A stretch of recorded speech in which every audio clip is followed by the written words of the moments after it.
আপনারা দেখছেন TVN update. স্বাগত জানাচ্ছি আমি রানা রায়হান। বাংলাদেশ থেকে পলাতক ক্ষমতাচ্যুত প্রধানমন্ত্রী শেখ হাসিনা তার ক্ষমতাচ্যুতির বিষয়ে আগের অবস্থান থেকে সরে এসেছেন। এবার তিনি দাবি করছেন তার পতন ঘটাতে আমেরিকা বা অন্য কোনো বিদেশি শক্তির কোনো সক্রিয় ভূমিকা ছিল না। তিনি বলেছেন গণতন্ত্র পুনরুদ্ধারের আড়ালে তার পতন ঘটাতে আমেরিকা কোনো গোষ্ঠীকে সমর্থন করেনি। গত 12 নভেম্বর ভারতীয় নিউজ চ্যানেল CNN নিউজ 18-এর সাথে একটি এক্সক্লুসিভ সাক্ষাৎকারে তিনি এসব কথা বলেছেন। সাক্ষাৎকারে পলাতক হাসিনা বলেছেন বাংলাদেশ ধারাবাহিকভাবে আমেরিকার প্রশাসনের সঙ্গে ভালো সম্পর্ক বজায় রেখেছে। ওয়াশিংটন বা অন্য কোনো বিদেশি শক্তি দেশের রাজনৈতিক পরিবর্তনে সরাসরি জড়িত ছিল এটার কোনো কারণ নেই। তিনি স্বীকার করেছেন অন্তর্বর্তী সরকারের প্রধান উপদেষ্টা অর্থনীতিবিদ মোহাম্মদ ইউনূস পশ্চিমা বিশ্বে প্রভাবশালী সমর্থকদের নিয়ে নেটওয়ার্ক তৈরি করেছেন। অনেক অনুরাগী তার অর্থনৈতিক কৃতিত্বকে গণতান্ত্রিক যোগ্যতার সঙ্গে তুলনা করে ভুল করেছেন বলেও দাবি করেন হাসিনা। শেখ হাসিনা আরও বলেন পশ্চিমা বিশ্বে ডক্টর ইউনূসের প্রভাবশালী সমর্থকরা তার অর্থনৈতিক তত্ত্বকে গণতান্ত্রিক যোগ্যতার সঙ্গে ভুল করে দেখেছে। এখন এই বিভ্রম ধীরে ধীরে কমছে বলে দাবি করেন হাসিনা।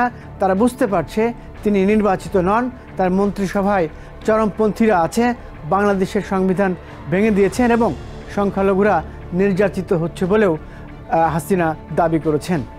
ভারতে অবস্থানরত হাসিনা আরও বলেন প্রেসিডেন্ট ডোনাল্ড ট্রাম্পের সঙ্গে তার খুব ভালো সম্পর্ক ছিল এবং ট্রাম্প প্রকাশ্যেই ইউনূসকে পছন্দ করতেন না। তিনি বলেন যদি পশ্চিমারা মনে করে ইউনূস আন্তরিক, তারা বিভ্রান্ত হচ্ছে। আসলে ইউনূস তার প্রশাসনের চরমপন্থীদের প্রধান হিসেবে ব্যবহার হচ্ছেন। তারা গোষ্ঠীবাদী, প্রতিশোধ পরায়ণ এবং সামাজিকভাবে পশ্চাৎপদ নীতির দিকে আগাচ্ছে। 2024 সালের জুলাই আগস্টে ছাত্র নেতৃত্বাধীন আন্দোলনের কারণে শেখ হাসিনার সরকারের পতন হয়।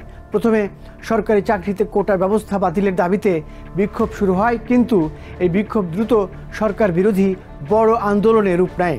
নিরাপত্তা বাহিনী কঠোরভাবে দমন-পীড়ন চালায়, ফলে অনেক মানুষ নিহত এবং গ্রেপ্তার হয়। 2024 সালের 5ই আগস্ট রাজনৈতিক চাপ এবং প্রবল আন্দোলনের মুখে শেখ হাসিনা দেশ ছেড়ে পালিয়ে যান। এরপর সাংবিধানিক সংকট দেখা দেয়, কারণ সংবিধানে তখন তত্ত্বাবধায়ক সরকার ব্যবস্থার কোনো স্পষ্ট বিধান ছিল না।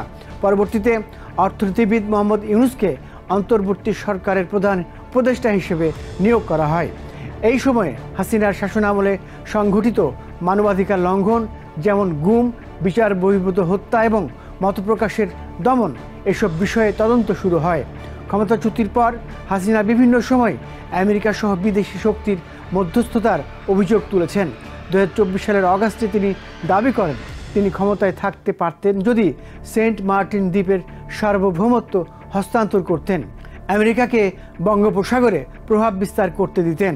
ক্ষমতাচ্যুতির কারণ হিসেবে তিনি আরও দাবি করেন মৃতদেহের মিছিল না দেখার জন্য তিনি পদত্যাগ করেছেন। তারা ছাত্রদের মৃতদেহের ওপর ক্ষমতা গ্রহণ করতে চেয়েছিল, কিন্তু তিনি তা হতে দেননি বলে দাবি করেন। শেখ হাসিনার সরকারের সাবেক মন্ত্রীরা আরও অভিযোগ করেন আমেরিকা ভিত্তিক এনজিও যেমন USAID এবং ইন্টারন্যাশনাল রিপাবলিকান ইনস্টিটিউট তার সরকারের বিরুদ্ধে 2018 সাল থেকে প্রচারণা চালাচ্ছিল। তবে তৎকালীন বাইডেন প্রশাসন এই অভিযোগ অস্বীকার করেছে। হোয়াইট হাউসের সাবেক প্রেস সেক্রেটারি কারিন জন পিয়ের বলেছেন আমেরিকার কোনো ধরনের হস্তক্ষেপ ছিল না। এই ঘটনায় ওয়াশিংটনে জড়িত থাকার যে কোনো খবর সম্পূর্ণ মিথ্যা এবং গুজব। হাসিনার সর্বশেষ সাক্ষাৎকারে স্পষ্ট হয়েছে, যদিও তিনি আগে বিদেশি শক্তি দ্বারা ক্ষমতাচ্যুত হওয়ার সম্ভাবনা উল্লেখ করেছেন, এখন তিনি আমেরিকাকে সরাসরি দায়ী করছেন না। তিনি বলছেন পশ্চিমারা ইউনূসের মিথ্যা ভাবমূর্তির কারণে বিভ্রান্ত হয়েছেন। মূল চালিকা শক্তি ছিল অভ্যন্তরীণ ছাত্রদের আন্দোলন এবং রাজনৈতিক অস্থিরতা। তিনি সতর্ক করেছেন পশ্চিমারা যদি ইউনূসের অর্থনৈতিক সুনামকে গণতান্ত্রিক যোগ্যতার সঙ্গে মিলিয়ে দেখেন তাহলে তারা বিভ্রান্ত হচ্ছেন। ইউনূসের প্রশাসন চরমপন্থী কার্যক্রম চালাচ্ছে, যা সামাজিক ও রাজনৈতিকভাবে ক্ষতিকর। নিউ ইয়র্ক থেকে সম্প্রচারিত TVN 24 টেলিভিশন বিশ্বজুড়ে বাঙালির কণ্ঠস্বর।